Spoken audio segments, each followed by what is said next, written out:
Good day! Welcome to PedTalk. Ngayon kasama ko si FJ Bustillo na nag-aaral ng tourism din sa Magandang SPU. araw ko sa inyo. Okay.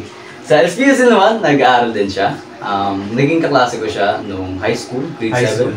Yeah. Pati grade 11 and grade 12, di ba? Senior high. Ngayon ang topic naman natin ay ang digital divide. Digital divide.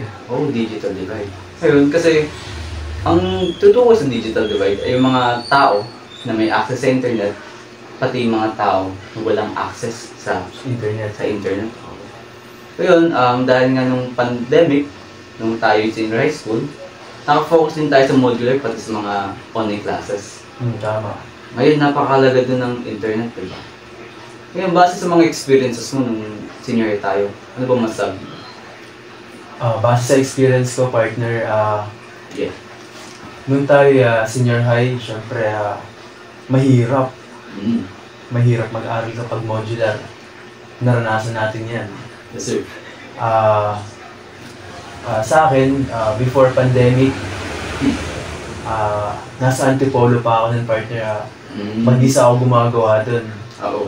Talagang nahihirapan ako magawa sa mga modular ganun. Kaya pagtungtong nung grade 11 natin, umuwi ako dito para may katulong sa paggawa ng modular. Oo. Kaya ayun, syempre kahit mahirap, mas napadali. Dahil nandiyan yung mga kaibigan ganun. Okay. Ngayon, kasama nga ng ating pag-aaral na merong mga paggamit ng technology. Alam naman natin na napaka-useful niya pagdating sa pag-aaral, di ba? Nakapag-search tayo sa Google, nakapag-online classes tayo. Marami tayong mga kaalaman na nalalaman na hindi naman talaga natin na-access sa mga libro. Sa libro lang, di ba? Ngayon, pag-usapan naman natin yung mga technologies na meron tayo nung tayo ay senior high school. Nung senior high school ay naalala ko parang meron tayong doon, tablet. Meron tayong tablet doon, tig-iisa tayo. Pinapagamit sa atin tuwing... Anong subject nga yung partner? Ang subject natin yun, about kasi sa technology din eh. Technology. Technology siya. Technology din. Kaya, isa rin sigurong rason na ipagamit sa atin yun ng DepEd ang mga tablet. Sir. Para mabigyan tayo ng magandang experience sa paggamit at pagdiscover ng mga bagay-bagay. Sa research, partner. Ganun. So, kadalasan nga ginagawa natin dun, di ba? Nag-edit pa nga tayo ng mga video na. Tama. Nag-edit tayo. Pinagawa pa tayo nun ng mga Music video na i-upload sa YouTube, partner. Meron pang mga lyrics yun. Ngayon, kumpara naman natin yung ating kondisyon kumpara nga sa ibang bansa. Alam naman natin ng USA, di ba? US, partner, nangunguna. Hindi naman sa nangunguna, parang nakakaangat sa bansa natin pagdating sa teknolohiya. Anong thoughts mo doon? Thoughts ko lang doon, kasi bukod sa USA, di ba, na nakakalamang Soundcheck. Soundcheck. Okay. Yung technology namin, medyo Advanced to, partner. Advanced yan. Nakakonect nito sa Messenger. Kailan pa kayo nakakita ng suklay? May mic. Ngayon, kumpara naman natin sa Japan. Alam mo yung Japan? Japan. Ano meron sa Japan, partner? Nasa second floor lang yun ang bansa natin. Nandun yung Japan, boy. Alam naman natin na very advanced din sa technology. Diba? Pero kung makikita mo naman, di ba, sila ay considering ng first world country. Gawa nga ng economy. First world country? Yes, sir. Dang! Ayun nga, tayo third world lang, man. Ang Pilipinas, third world lang. Third world country lang. Kasi talagang ating economy ay to the ground, boy. Tapos yung economy ng Japan, nasa langit. Kaya talagang advanced, partner. Advanced talaga. Kaya nasa ibabaw ng Pilipinas yung Japan eh. Ganun sila ka-advance. Pagdating naman sa technology nila, pagdating naman doon, kung mapapansin natin, marami rin namang mga Pinoy na nakapagtrabaho, sabihin natin sa Disney. Meron. Oo, meron boy. Yung mga digital artists, nagiging animator sila dun. Sa tingin mo kaya, di ba sa Pilipinas walang ganong gadget or technology? Yes, sir. Sa tingin mo, paano kaya sila nakarating dun sa estado na ngayon? Na kung sa Pilipinas walang ganon, paano nila na-achieve yung ganong skills o talento na hindi pa nila naranasan sa Pilipinas? Feeling ko kasi talagang yung mga tao, meron talaga silang sense of, meron talaga silang mga skills na pag pinanganak sila, dun sila magaling. Lalo na kapag Pinoy partner. Oo, talagang, ano nga sabi sa commercial, ang galing ng Pilipino. Iwag. Alright, tama yan. Tama ba yun? Si Coco Martin nagsabi nun, di ba? Dahil tayo sa, ikumpara natin, alam mo ba yung sa Africa? Sa Africa. Yes, sir. Ang Africa ay hindi naman ganun totally nasa down country, pero mas advanced ang, sa tingin ko lang mas advanced ang Pilipinas sa mga technology kumpara sa ibang side ng Africa. Tama ba, partner? Tama talaga, sir. Kasi, alam mo ba, yung nakita ko noon pa siya. Uy, yung teacher, talagang nagpupursige magturo ng Microsoft Word. Teacher sa Africa? Oo, teacher sa Africa. Hindi ko lang alam. Pero siguro sa small village, talagang kahit wala silang access sa technology, talagang yung blackboard nila, nag-drawing siya ng iba't ibang tools, mga iba't ibang objects, para may turo niya kung paano ginagamit niya yung Microsoft Word. Kaya kung tutusin, parang wala tayo sa lugar para magreklamo na Tama. na limited lang. Dapat siguro kailangan din natin explore. Oo. Hindi natin mag-explore. Hindi din natin ma-appreciate kung ano yung beyond the limit. Yes, sir. Dapat tangkilikin ng sariling atin, di ba? Tama. Yes, sir. Magpaunlad. Kasi nga, kung tutusin, kung sa estado ng ating bansa ngayon, kahit na tayo talagang lumulubog na, boy, halos na sa ilalim na tayo, meron pa rin talagang mga talentadong tao na nagpupursige sa kanilang mga gawain na katulong na rin ng teknolohiya. At isipin pati talaga sa pag-aaral. Sa talagang nakakatulong. Oo. Malaking tulong ang teknolohiya. Kita mo, meron nga tayo yung ChatGPT. Ikaw ba nagamit ka man ChatGPT? Nagamit ba ako nun? Partner, sa tingin mo, gumagamit ako nun kapag gusto kong siguraduhin na tama yung aking kasagutan. Dahil sa panahon ngayon, syempre, partner, kailangan natin ng detalyado. At sinisigurado ko lang na may pagkakahawi yung sagot ko. Or hindi naman pagkakahawi. Kumbaga, tinatama ko lang sa ibang idea ng iba yung sagot ko. Parang ganun, partner. Yung pagdating naman sa access ng technology sa ating bansa, di ba? Hindi naman talaga tayo nagpulang, boy. Dami nga sa atin nakakapag-online class eh. Sapat lang. Yes, sir. Kahit sabihin natin, tayo hindi talaga nakikipagsabayan.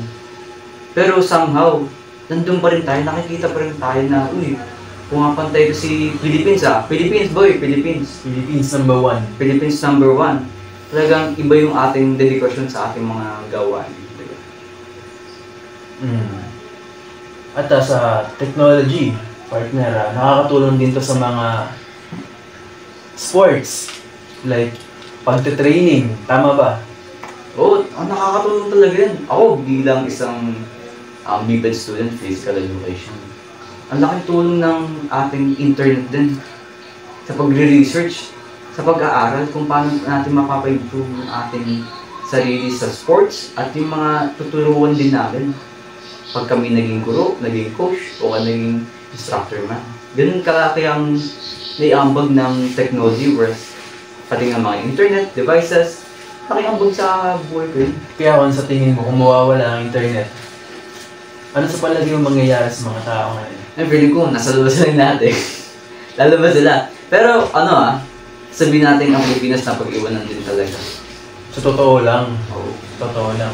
Sabihin natin, kasi nga, alam naman natin na majority rin ng mga tao dito sa Pilipinas ay may access din sa internet. Pero marami pa rin talagang hindi pinapalad na magkaroon nga ng ganung access sa internet. Kasi hindi naman lahat ay may kakayanan. Hindi naman lahat ay may kakayahan na maka-afford ng ganung bagay.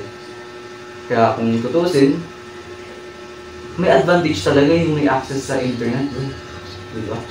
Kasi, pagdating, hindi naman sana mamaliit pero pagdating sa eskwelahan, talagang lamang ang may alam. Lamang ang may alam, partner. Yes. Hindi na siya, basta sa libro lang eh. Yung kaalam talagang mahuhugot mo na rin yan through the internet. Kumbaga, anong tawag sa ganun? Yung parang nasa loob ka ng circle, tapos lalabas ka. Ano ba yun? Think outside the box bang tawag doon? Parang ganun? Parang ganun ba? Hindi ko malaman kung exact na tutusin. Pero, ayun lang. Kumpara sa mga taong walang access sa internet, sa technology, sa devices, iba rin talaga yung advantage nung meron may mga access doon. Yun ang itutukoy talaga natin sa digital divide. Kaya, oo, kasi sa technology, kung may gusto kang malaman na meaning or salita, hindi mo na kailangang maghanap pa sa libro kasi isang search mo lang, nandun na agad lalabas yung partner. So, isipin mo ba may dictionary kang kapan? Humuwi ka sa cellphone boy, kaninipis. Manipis nga lang. Manipis boy. Pag pindot mo, search mo meaning nito, meaning yan. Nakukuha mo na. Tama. Oo, isipin mo, sabi ng teacher, packet size. Packet size talaga boy, kasya sa bulsa mo. Ay, yung ganun kakapal na libro. Yung dictionary boy, masasaksak mo kahit nasa bag mo, bigat-bigat mo. Bigat yan. Kaya, laki ng advantage natin. Ito boy ito talaga yung pinakatanong ko sa'yo. Ano yun, partner? Ito yung kinuha kong guess kasi alam ko marami kang alam na sagot dyan. Kung ikaw ba sa teknolohiya, sa devices, sa internet, sa access mo sa internet, sa tingin mo ba yung mga bagay na yun na meron ka? Makakatulong ba siya na maging makasenso ka sa buhay? Magtagumpay ka talaga? Hindi lang para sa akin kasi need talaga yun. Parang katuwang yun para magtagumpay ka sa buhay. Alam mo ba aking partner? Bakit ba? Kasi ganito yan. Malaking hatak naman talaga ng teknolohiya sa mga tao. Parang ito yung magiging sandata mo. Oo. Para makamit mo yung tagumpay, partner. Totoo. Anong thoughts mo sa ganun? Ang thoughts ko, kasi sa 21st century, panahon talaga natin, kailangan talaga natin technology. Kailangan natin makapagsabayan sa mga tao. Kasi hirap naman, isipin mo, nagkakalculate sila. O kaya naman ay nagsusearch sila ng mga bagong kaalaman para sa thesis. Huhugot ka ng libro. Pupunta ka pa ng library. Pero okay lang naman siya, di ba? Okay lang naman yung ganung bagay. Pero ano siya? Hassle siya sa oras. Hassle.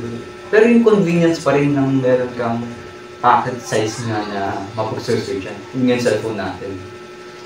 Kahit nga yung pinag-video natin, di ba? Oo. Yung panahon na, sino ko ng panahon ba yun? Tsaka ng camera. Sobra. Makapag-video ka lang. Tatakpan mo pa ang sarili mo, sisilip ka pa, di ba? Kaya talaga. Oo. Kaya talaga lamang ang may gadgets, partner. Yes, sir. Kumbaga, sila yung umiibabaw. Umiibabaw sila dahil mas nag-expand yung knowledge nila about sa mga ganong gadgets. Sa pag-aaralan nila ng maigi at they use sa yung oras. Agree naman ako sa lahat ng sinabi mo, boy. Kaya ako'y talaga nagpapasalamat at nagkaroon tayo ng oras upang mapag-usapan nga ang ating sitwasyon. Pati nga rin sa digital divide. Yung ang meron may access at yung mga walang access. Ano nga ba yung mga advantages niya? tama na. At kung ano talaga yung magiging uses niya para sa ating pang-araw-araw na buhay. At maraming salamat din dahil mga ganitong topic ay dapat talagang pagtuon ng pansin. Totoo. Dahil hindi kasi natin ito napag-uusapan parang daily. Totoo. Kaya nagiging napapansantabi na lang yung mga Yung mga ganitong usapan. At saka yung mga ano, yung mga gadget. Yung parang akala mo ay normal na nandyan lang. Oo. Pero sa iba ay Malaking bagay. malaking bagay. Kaya, Hindi natin na-appreciate kumbaga. Oo. Ayun lamang naman. Kasi araw-araw na natin nakikita yan, no? Araw nakikita na gagamit. Parang normal. Normalize na partner. Oo, yun na. Kaya, ayun. Salamat sa ating pag-uusap. Oras. Maraming salamat sa panonood. Don't forget to like and share. Baka naman, pwede nyo ring heart yan. Kaya, thank you. Bye-bye. Hey!